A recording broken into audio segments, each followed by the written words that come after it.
بسم اللہ الرحمن الرحیم۔ السلام علیکم۔ یہ بالی جبریل نظم کے چند اشعار ہے۔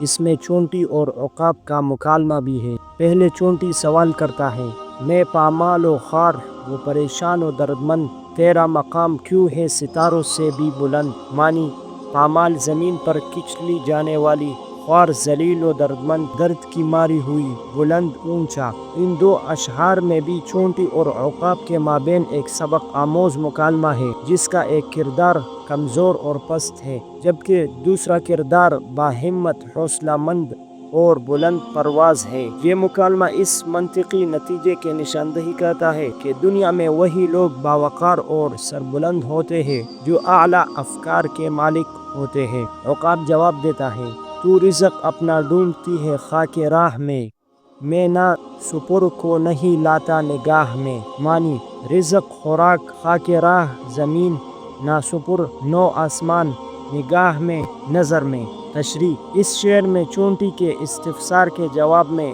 عقاب یوں گویا ہوتا ہے کہ تیری ذلت اور خواری کا سبب یہ ہے کہ تو نے پستی پر ہی قناعت کر لی ہے۔ اس سے بڑی کم ہمتی اور کیا ہوگی کہ تو زندہ رہنے کے لیے رزق کی تلاش میں بھی خاک راہ تک محدود رہتی ہے، کہ یہی وجہ ہے کہ راہگیر تجھے رون ڈالتے ہیں، جبکہ میں تو آسمانوں کو بھی خاطر میں نہیں لاتا اور ان کی بھی پرواہ نہیں کرتا۔ یہی سبب ہے کہ میں باوقار ہوں اور تو ذلیل و خوار۔ جرت ہے تو افکار کی دنیا سے گزر جا، ہے بحر خودی میں ابھی پوشیدہ جزیرے، کھلتے نہیں اس قلزم خاموشی کے اسرار، جب تک تو اسے ضرب کلیمی سے نہ چیرے۔ تشریح، ماہر نفسیات سے ہم کلام ہوتے ہوئے اقبال کہتے ہیں کہ تو ہر لمحے جو انسانوں اور ان کے مسائل کے بارے میں جائزے لیتا رہتا ہے، یہ سب اپنی جگہ درست صحیح، پھر بھی تجھ میں اگر جرت و ہمت ہے